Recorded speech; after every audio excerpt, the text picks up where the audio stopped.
देखिए, कल मैं सासाराम से औरंगाबाद की तरफ आ रहा था। जब सोन पुल पर मैं चढ़ा और आधा से इधर औरंगाबाद की सीमा में आया, तो वहाँ एक ट्रक खड़ी थी और वहाँ 2 बाइक खड़ी थे। लेकिन मेरे वहाँ पहुँचते ही एक बाइक वहाँ से आगे बढ़ गई। वहाँ जो बाइक खड़ी थी उस पे सवार एक पुरुष और एक महिला। हमने चलती गाड़ी, जब मेरी गाड़ी धीमी हुई, पूछा क्या बात है, तो महिला ने कहा कि मेरा चेन छीन लिया और लुटेरे भाग रहे हैं। मैंने देखा कि अपराधी आगे बाइक से, एक ही बाइक पे 3 लोग सवार थे और वो जा रहे हैं। उसके बाद हमने उनका पीछा करना शुरू किया। अपने ड्राइवर को कहा तेज़ गति से गाड़ी आगे बढ़ाओ। जब हम लोग उनके करीब आए, उनको रुकने का इशारा किया, तो उन लोगों ने पिस्टल निकाल के और हम लोगों को भिड़ा दिया। अपराधी ये समझे कि ये लोग डर जाएंगे। अपराधी आप पे पिस्टल तान दिए? हाँ, अपराधी हमारे ऊपर पिस्टल तान दिए डराने के लिए, क्योंकि अपराधी तो समझ रहे होंगे कि कोई आदमी ऐसे होंगे जिनके पास सुरक्षाकर्मी या हथियार नहीं होगा, डर जाएंगे। आम आदमी तो डर जाता है। सर, आप पे हमला का भी खबर बहुत तेजी से बिहार के अंदर फैला था कि सुशील सिंह सांसद महोदय पे हमला हो गया है। देखिए, मेरे ऊपर हमला की ये घटना नहीं है। एक महिला का, एक बहन का चेन छीना गया। अपराधियों का मैं पीछा कर रहा था उनको पकड़ने के लिए। अच्छा। इस दौरान हमको डराने के लिए उन लोगों ने पिस्टल दिखाया। अच्छा। कि ये डर जाएं, पीछा नहीं करें और हम लोग निकल जाएं। दरअसल हमला की ये बात नहीं है। ये बात है कि अपराधी डराने के लिए हम लोगों को ऐसा कर रहे थे। ये घटना कहाँ का है सर? ये घटना सोन नदी का जो पुल है, उस पे आधा के बाद जब औरंगाबाद ज़िले की सीमा में हम आते हैं, वहीं पर की है घटना। और 12:30 पौने 1 बजे दिन के उजाले की घटना है ये। सर, कहा जा रहा है अपराधी भागने भी लगे थे अपने बाइक को छोड़कर। करीबन 9-10 किलोमीटर औरंगाबाद की तरफ अपराधी जब पहुँचे और बहुत तेज़ गति से वो लोग चल रहे थे। चूँकि बाइक में थोड़ा सा भी जगह मिलता था वो निकल जाते थे, हमारी गाड़ी पीछे हो जाती थी, लेकिन फिर चेंज करके उनको हम पकड़ लेते थे। बाद में जब उन लोगों ने लेन चेंज करके भागना चाहा, उन लोगों को तो लगा होगा कि हम तो आसानी से लेन चेंज कर लेंगे, ये तो 4 व्हीलर पे हैं, तो ये तो तुरंत चेंज नहीं कर पाएंगे। लेकिन इसी क्रम में वो प्रॉपर कट नहीं था और वहाँ की मिट्टी लूज़ थी, बालू जैसी मिट्टी थी, तो वहाँ पे गिर गए। वो गिरने से उनको चोट वोट कुछ नहीं लगी। अब बाइक छोड़ के वो भागने लगे। उनकी बाइक में कोई नंबर भी नहीं था, ना आगे ना पीछे। भागने लगे तो फिर हम लोग भी अपनी गाड़ी छोड़ के और उनके पीछे पीछे भागने लगे, उनको दौड़ाने लगे। इस दौरान भी उन लोगों ने पिस्टल दिखाया और कहा कि रुक जाओ, नहीं तो गोली मार देंगे। सर, आप अपने जान पे खेल के उस महिला का जो चैन छीनने वाले अपराधी थे उनको आप पकड़े।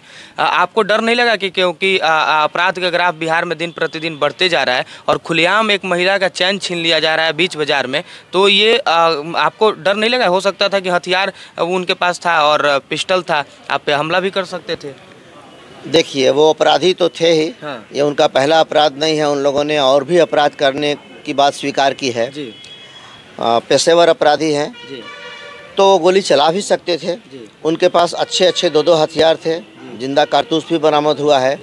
तो हो तो कुछ भी सकता था, या तो वो गोली चला सकते थे, या फिर हम जब उनको चेज कर रहे थे तो हमारी गाड़ी एक्सीडेंट हो सकती थी, या उनकी गाड़ी एक्सीडेंट हो सकती थी। तो हो तो कुछ भी सकता था। रिस्क तो इसमें भारी था, लेकिन स्वभाव से, बाय नेचर, हम डरपोक आदमी नहीं हैं। और हमने देखा कि एक बहन का, एक महिला का चेन छीना गया है, वो रोकर कलप कर मदद मांग रही है, तो फिर ये मेरा ड्यूटी बनता है, ये मेरा कर्तव्य बनता है कि हम अंतिम प्रयास करें कि हम अपराधियों को पकड़ लें। सर, स्थानीय प्रशासन कितना देर के बाद पहुंचती है वहाँ पे बारून?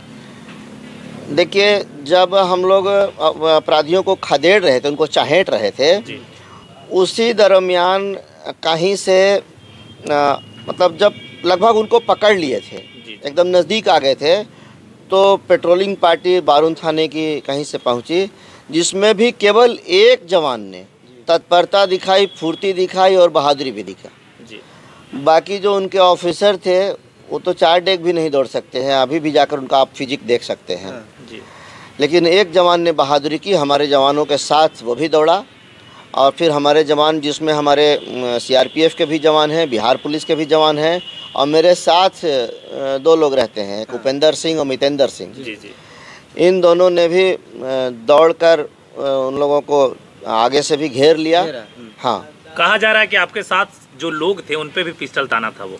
हाँ, जब मैंने बताया ना कि पहली बार जब मेरी गाड़ी उनके बाइक के पैरेलल आई और हमने उनको रुकने के लिए कहा, तो उस समय उन लोगों ने पिस्टल भिड़ाया। उसके बाद वो भागते रहे, और जब वो बाइक छोड़कर दौड़ते हुए भाग रहे थे, उस समय भी उन लोगों ने पिस्टल भिड़ाया, मतलब दिखाया कि डर जाएं ये लोग और हमारा पीछा करना छोड़ दे ताकि हम लोग निकल जाएं। लेकिन हम लोग डरे नहीं और अंततः उनको हम लोग पकड़ ही और लिए। वाहन को चैन फिर सुपुर्द कर दिया जाता है या फिर प्रशासन लेकर जाती है? नहीं, जब अपराधियों को हम लोगों ने पकड़ लिया और उनको सर्च किया तो उनके पास से 2 पिस्टल मिला। एक सोफिस्टिकेटेड आर्म है जो ऑटोमेटिक पिस्टल है, जो शायद 9 mm का है, और दूसरा एक कट्टा है 315 का, वो भी बहुत अच्छा कट्टा सोफिस्टिकेटेड है। उसके बाद उनके पास से एक मोबाइल मिला। सब कुछ बैन होते हुए भी ये अपराधियों तक कैसे पहुंच जा रहा है बिहार के अंदर, और ये लोग ऐसे ऐसे घटना को अंजाम दे रहे हैं? बिहार में तो शराब भी बैन है, फिर भी मिलता है। तो होम डिलीवरी है कि नहीं? तो जंगल राज वाला स्थिति फिर से आ गया है बिहार में। एकदम से गुंडा राज है यहाँ, जंगल राज है, इसमें कोई अतिशयोक्ति है क्या? बिहार में एक बीजेपी के विधायक पे भी हमला हुआ है, अमनौर विधायक के है, बीजेपी से विधायक है मंटू जी, उन पे भी हमला का खबर बहुत तेजी से फैल रहा था 2 दिन पहले का। ये सब इसलिए हो रहा है कि बिहार में अपराधियों की ही सरकार है। ये सरकार राजनीतिक अपराध करके बनी है, जनता के मैंडेट के साथ छल करके बनी है, तो छल भी एक अपराध होता है। इसीलिए मैंने कहा कि ये सरकार राजनीतिक अपराध करके बनी है, ये राजनीतिक अपराधियों की सरकार है। इसलिए तो होगा ही कि कहीं विधायक पे हमला होगा और रोज़ हत्याएं हो रही हैं, महिलाओं की इज्जत लूटी जा रही है, उनका चैन छीना गया, इस तरह की घटनाएं तो स्वाभाविक हैं। यहाँ शराब खुलेआम बिक रही है। बिहार प्रशासन ये कर रही है, जिला प्रशासन यहाँ की, कि आपके जाने से पहले वहाँ पर पुलिस मौजूद थी, क्या ये सही है? ये सफ़ेद झूठ है। मुझे अपने क्रेडिट लेने के चक्कर में वो लोग झूठा बयान दे रहे हैं और झूठा प्रेस रिलीज कर रहे हैं। क्रेडिट जिसको लेना है ले। मैंने क्रेडिट के लिए ये काम नहीं किया है, मैंने अपनी ड्यूटी समझकर, अपना कर्तव्य समझकर ये काम किया कि एक वाहन रो रही है, एक वाहन का चेन स्नैच हुआ है, तो हमारा कर्तव्य है कि हम अपराधियों को पकड़ें, और हमने अंततः पकड़ ही लिया। जब अपराधियों को सर्च किया गया, उनके पास 2-2 पिस्टल और 7-7 जिंदा कारतूस मिला, और उनसे पूछा, हमने कहा चेन दो, तो उसने कहा कि चेन हमारे पास नहीं है। हमने कहा झूठ मत बोलो। तब उसने कहा कि चेन वहीं गिर गया है जहां बाइक पलटी थी। तो उस महिला को हमने बाइक से वहां भेजा, महिला को चेन नहीं मिला। लोगों ने कहा कि चेन किसी को मिल गया होगा, कोई ले लिया होगा, नहीं मिलेगा अब। लेकिन दोबारा हमने फिर मितेंद्र को भेजा, और दोबारा जब मितेंद्र ने उस जगह पे अच्छे से सर्च किया तो दोनों टुकड़ा चेन मिला। क्योंकि चेन टूट गया था, उस महिला अपने चेन को पकड़ ली थी, क्योंकि औरतों को अपने गहने से बड़ा लगाव होता है, मोह होता है, तो छीनने के क्रम में चेन टूट गया था। तो दोनों टुकड़ा चेन मिल गया, और फिर हमने उस महिला को उसका चेन सुपुर्द कर दिया।